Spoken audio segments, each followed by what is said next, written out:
बिस्मिल्लाहिर्रहमानिर्रहीम, अस्सलाम वालेकुम। मैं हूं अनीका निसार, आप देख रहे हैं प्रोग्राम बाखबर सुबह। एक बार फिर आपकी सुबह को बाखबर बनाने के लिए आपके सामने हाजिर हैं। नाज़रीन, कल शाम को 7 बजे अफगानिस्तान के मकामी वक्त 7 बजे के करीब अमेरिका की तरफ से एक ऐसा नॉन न्यूक्लियर बॉम्ब दागा गया अफगानिस्तान के इलाके नंगरहार, सूबे नंगरहार में, जिसको MOAB भी कहा जाता है, यानी मैसिव ऑर्डिनेंस एयर ब्लास्ट, जिसको शॉर्ट फॉर्म में मदर ऑफ ऑल बॉम्ब्स भी कहा जाता है। अब ये बॉम्ब कहा जाता है कि nuclear bombs, non nuclear bombs के अंदर सबसे बड़ा है। जब ये बना था, डेवलप हुआ था, तो ये अपनी तर्ज का एक ऐसा बम था जो कि सबसे मैसिव था। टोटल कहा जाता है कि तकरीबन 22,600 पाउंड्स के करीब इसका वजन है और इसके अंदर 18,700 पाउंड्स के करीब एक्सप्लोसिव मौजूद है। अब ऐसा बम अफगानिस्तान में दागा गया है ऐसे मौके के ऊपर जब अमेरिका से कुछ यहाँ एनवॉय भी आना है पाकिस्तान के अंदर। क्या वजूहात थी? ISIS के बारे में कहा गया कि निशाना बनाया गया। क्या ट्रंप की पॉलिसी थी या एस्टैब्लिशमेंट की पॉलिसी को ट्रंप टो कर रहे हैं? जिस तरीके से उन्होंने दावे किए थे वो दावे पूरे नहीं कर पा रहे। क्या है, इस हवाले से बात करेंगे, लेकिन उससे पहले मैं अपने पैनल का तारुफ करवाऊंगी। मेरे साथ मौजूद है राव खालिद साहब, एडिटर हैं रोजनामा 92 न्यूज़ के। बहुत शुक्रिया राव साहब, आपने ज्वाइन किया। सुहेल इकबाल भट्टी साहब हमारे साथ मौजूद हैं, पॉलिटिकल एनालिस्ट हैं। बहुत शुक्रिया सुहेल साहब, आपने ज्वाइन किया। राव साहब, स्टार्टिंग फ्रॉम यू, ट्रंप के बारे में वैसे ही जब कैंपेन कर रहे थे तो मालूम हो रहा था कि जंगी जुनून के बारे में बहुत ज्यादा वो उनके बारे में उनके अंदर पाया जाता है और उनको कहा जाता है उनको मैलिग्नेंट नार्सिसिज्म है, यानी अपनी बहुत ज्यादा तारीफें करना। इवन ये कि शी जिनपिंग के साथ उनका कोई डिनर हो रहा था तो उनको ये भी नहीं पता था कि कितने बम दागे गए, कहाँ दागे गए एंड ऑल दैट। लेकिन उसके बाद फिर अफगानिस्तान वाला वाकया होता है, और वो केक की बात करे तो उस टाइम अफगानिस्तान वाला वाकया होता है। कहा जाता है कि दाइश को अटैक करने के लिए, दाइश को ख़त्म करने के लिए और अमरीकी फ़ौज के काम को आसान बनाने के लिए किया गया। क्या इसका वो रिजल्ट होगा जो एक्सपेक्ट किया जा रहा है अमरीकी एस्टैब्लिशमेंट की तरफ से? देखिए, वो बड़ी लॉन्ग टर्म प्लानिंग करते हैं। पता नहीं कब से ये सोच रहे होंगे कि यहाँ पे किस तरह से चीज़ों को दोबारा ट्रिगर करना है। इस खत्ते में थोड़ा सा बेहतरी की सूरत हाल पैदा हो रही थी, तो वो यकीनन उन्होंने कुछ प्लान किया होगा और इसके कुछ मकासद भी होंगे जो ये चीज़ें हो रही। लेकिन अगर आपको याद हो, हमने कुछ दिन पहले डिस्कस किया था सारा ओवरऑल जो इंटरनेशनल सिनेरियो, और उस कॉन्टेक्स्ट में किया था जब इमरान खान से चीफ ऑफ आर्मी स्टाफ की मुलाकात हुई। तो वो एक सूरत हाल उस वक्त मैंने ये बात भी कही थी कि लग ये रहा है कि ये शायद आखिरी ज़रब लगाने जा रहे हैं इस खित्ते में, और पर्टिकुलरली अफगानिस्तान और पाकिस्तान के बॉर्डर एरिया में जो सारी एक्टिविटी है टेररिस्ट की, तो उस पर कुछ करने जा रहे हैं। ये उसका भी एक शाखसाना हो सकता है। दूसरा, जो ट्रंप की जो अप्रोच है, जंगी जुनून भी हम कह सकते हैं, लेकिन ज़्यादातर वो उसकी जो नफ़रत है मुसलमानों के बारे में, वो ज़्यादा वो खुल के बयान करते हैं। एक बिजनेसमैन होने के नाते वो अनरेस्ट तो नहीं चाहेंगे कि बहुत ज़्यादा अनरेस्ट हो या बहुत ज़्यादा इश्तियाल आए मुख्तलिफ कम्यूनिटीज़ में, लेकिन वो ये ज़रूर है कि मुसलमानों के हवाले से उनकी जो पॉलिसीज़ है, जिस तरह हमने देखा उन्होंने ट्रैवलिंग बैन लगाया, फिर गैजेट्स बैन लग गया, इस तरह करके वो इस किस्म की चीज़ें कर रहे हैं। लेकिन किस हद तक वो इस पे कामयाब होते हैं, उनके एस्टेब्लिशमेंट ने क्या सोचा है इस बारे में, किस तरह से वो इसको करना चाहते हैं। इस पर्टिकुलर बम की अगर हम बात करें तो अगर आपको याद हो, जब तोरा बोरा का जिक्र शुरू हुआ था तो बुश उस वक्त सदर थे, उन्होंने एक तकरीर की थी और उन्होंने कहा था कि ये गारों में छुप गए and we will smoke them out. तो ये स्मोक आउट करने का जो एक कॉन्सेप्ट था उस वक्त, वो जो डिफ़िकल्टी वहाँ पे पाएगी, मुझे लग ये रहा है कि इन्होंने उस वक्त से उस पर काम शुरू किया था। और ये बम की अगर आप हिस्ट्री देखें तो ये 2002 में शायद उन्होंने कुछ साल 1.5 साल बाद उसके ये इसको develop with in 1 year develop किया इसको, जब उन्होंने देखा कि इन गारों में किस तरह से इनको किया जा सकता है, मारा किस तरह जा सकता है। डेजी कटर फिर उन्होंने यूज़ किया उस वक्त, और ये इसके इस्तेमाल का अभी तक कोई, मेरा ख्याल है पहले कोई इस्तेमाल की इसकी मिसाल नहीं मिलती, या मुझे नहीं पता कि कोई इस्तेमाल हुआ है कहीं पे। ये शायद एक तजर्बाती हमला भी हो, क्योंकि वो नॉर्मली ये करते हैं। अमेरिका की ये भी बड़ी बुरी हिस्ट्री है कि उन्होंने अपने जो उधर रेड इंडियंस थे उनके ऊपर जितने केमिकल हथियारों के, जितने इस किस्म की चीज़ें हथियार बनाते उन पर तजर्बा करते थे, जिसकी बहुत एक वर्स्ट हिस्ट्री है और उस पर बहुत ज़्यादा लान तान भी हुई अमेरिकन जो एस्टेब्लिशमेंट है उसके ऊपर।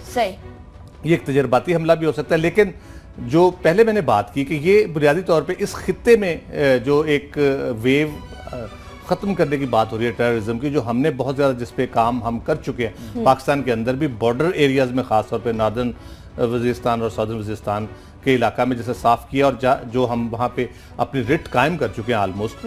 तो اب ادھر بارڈر کی اس سائیڈ پہ جو ہمیں انفلٹریشن ہوتی ہے یا وہاں سے جو لوگ آتے ہیں حملہ کرتے ہیں یا انفلٹریٹ کر کے پاکستان کے اندر کاروائیاں کرتے ہیں ان کو روکنے کی بات ہے. اب یہ بارڈر ایریا کا اٹیک ہے ایک تو. دوسرا جو امریکہ اور پاکستان اور افغانستان کے درمیان ایک اس بارے میں ایک بڑا کہہ لے کہ سوچا سمجھا ایک اسٹریٹجی بنا کے الائنس بننے جا رہا ہے, اس کے خلاف اب نئی جو ویو شروع ہونے جا رہی ہے ٹیررزم کے خلاف اس خطے میں, یہ اس کا بھی ایک شاخسانہ لگتا ہے. ٹھیک, چلیے سہیل صاحب, اتنا ضرور ہے کہ امریکہ کی ایک چیز سامنے آ گئی کہ ہیروشیما ناگاساکی آپ کو یاد ہے نیوکلیئر بام داغا, امریکہ نے داغا, پہلا ایسا کنٹری تھا اور ابھی تک اللہ کا شکر آخری ہے. اب نان نیوکلیئر بام کی بات کر لیں اتنے میسو لیول کے اوپر, وہ بھی امریکہ ہی ہے پہلا جس نے اتنا بڑا لیول کے اوپر ایک بام جو ہے وہ داغا افغانستان کے اندر. کیا یہ کہا جا سکتا ہے کہ امریکہ کی ساری پرانی پالیسیز جو بوٹس آن گراؤنڈ تھے, جو اسپیسیفک ٹارگیٹڈ آپریشنز تھے, ڈرون اٹیکس تھے, وہ سارے فیل ہو گئے اور یہ لاسٹ حربہ تھا, آخری جو سلوشن ہے اس کے طور پر اس کو بام کو استعمال کیا گیا؟ انیکا دیکھیں, امریکہ کی جانب سے گزشتہ روز جو افغانستان کے اندر یہ نان نیوکلیئر بام جو حملہ کیا گیا, یہ اس بات کا ثبوت ہے کہ امریکہ اس خطے کے اندر امن نہیں چاہتا اور سب سے امن کا بڑا دشمن لگتا ہے امریکہ ہی ہے. اس کی وجہ یہ ہے کہ آپ کو یاد ہوگا کہ افغانستان کے اندر جو دہشت گردی کا سلسلہ جاری تھا اور جو ایک جنگ جاری تھی, اس کے خاتمے کے لیے اور قیام امن کے لیے پاکستان نے کتنا اہم کردار ہمیشہ ادا کیا. اور اس سلسلے میں پہلے 2 مرتبہ جو پاکستان کی جانب سے کوشش کی گئی تو اس مرتبہ بھی اسی قسم کے اقدامات کیے گئے. امریکہ اور اس کے جو دوست اتحاد ممالک تھے ان کی جانب پہلی مرتبہ جب یہ کوشش کی گئی, آپ کو یاد ہوگا کہ مری میں مذاکرات ہو رہے تھے, تمام لوگ ایک پیج پہ لائے گا کہ بیٹھ کے امن کا راستہ ہموار کرنے کے لیے بات چیت کی جائے. تو آپ کو یاد ہوگا کہ اس وقت یہ خبر فلوٹ کر دی گئی تھی کہ جو طالبان کے جو سربراہ تھے ملا منصور سے پہلے جو ان کے صوفی محمد سوری ان کے افغانستان میں جو ملا عمر تھے, ملا عمر کے, ان کی پہلے کافی عرصہ پہلے ان کی ہلاکت ہو چکی تھی. اس وقت اس خبر کو لیک کیا گیا, مذاکرات کا عمل سبوتاژ ہو گیا. دوسری مرتبہ پھر کوشش کی گئی تو پھر بلوچستان کے اندر جو ڈرون اٹیک کیا گیا, ملا منصور کو مار دیا گیا, پھر مذاکرات کا عمل متاثر کر دیا گیا. اس کے بعد رشیا اور چین نے اور اس خطے کے دیگر ممالک جو اس سارے افغانستان کی وجہ سے متاثر تھے, 12 ممالک ہیں, آج وہ ماسکو میں اکٹھے ہو رہے ہیں افغانستان کے اندر امن کے لیے, اور طالبان کو بھی کنونس کر کے کوشش کی گئی تھی اس امن مذاکرات کا حصہ بنایا جائے, افغانستان کے اندر حالات کو بہتر کیا جائے. آج جب وہ کانفرنس شروع ہونی ہے, اس سے ٹھیک 1 روز قبل امریکہ نے ISIS کے نام نہاد جو ان کا افغانستان کے اندر ان کا انفلوئنس تھا, اس کو بنیاد بنا کر وہ بم استعمال کر دیا ہے جس کا جو بہت خطرناک ہے. ابھی کیویلٹیز تو سامنے نہیں آئی, اور اس کی آپ اس چیز سے اندازہ لگا سکتے ہیں جو ہیروشیما کے اوپر امریکہ نے جو بم گرایا تھا, لٹل بوائے نامی بم, اس کے اندر جو تباہ کاری کے لیے جو انرجی اس سے ایکسپلائٹ ہوئی تھی اس کا مقدار تھی 15 ٹن TNT اس انرجی کو بولا جاتا ہے. اور اس بم کے اندر جو CNN نے رپورٹ کیا ہے وہ 11 ٹن TNT انرجی کو استعمال کیا گیا. اگرچہ کہ اس کی کہا جا رہا ہے کہ اس کی جو ویوز ہوں گی وہ محدود علاقے تک ہی رہیں گی, لیکن امریکہ نے میرے خیال کے مطابق یہ بم پر حملہ کر کے یہ پیغام دیا ہے کہ افغانستان کے اندر وہ نہیں چاہتے کہ امن کا قیام ہو, اور وہ دیگر پاکستان سمیت دیگر طاقتیں جو امن کے قیام کے لیے راہ ہموار کرنے کی کوشش کر رہی ہیں, امریکہ خود اس کے اندر بڑی رکاوٹ ہے. امریکہ کی اور بہت بڑی ایک ایگزامپل ہے, عراق کو انہوں نے تہہ ابالا کیا, تہس نہس کیا کہ ان کے پاس کیمیائی ہتھیار ہیں, جنگ کی تباہ کر دیا. اس کے بعد ان کے اپنے رپورٹس کے ماہرین نے کہا کہ ان کے پاس کوئی ایسے بم ثابت نہیں ہوئے.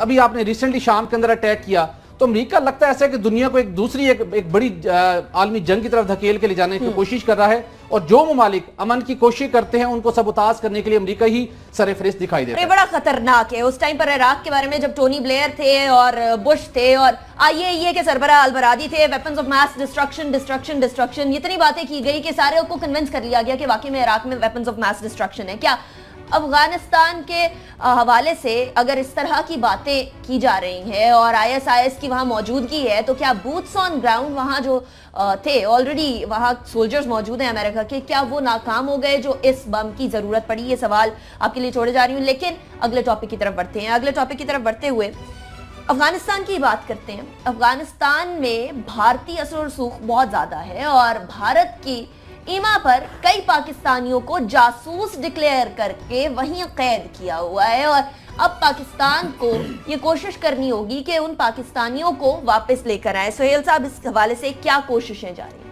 انیکا, یہ سرکاری اعداد و شمار پیش کیے گئے ہیں پارلیمنٹ ہاؤس کے اندر, اور یہ میرے لیے بہت حیران کن بات تھی پاکستان جس نے لاکھوں مہاجرین کو گزشتہ 3 دہائیوں سے پاکستان کے اندر پناہ دی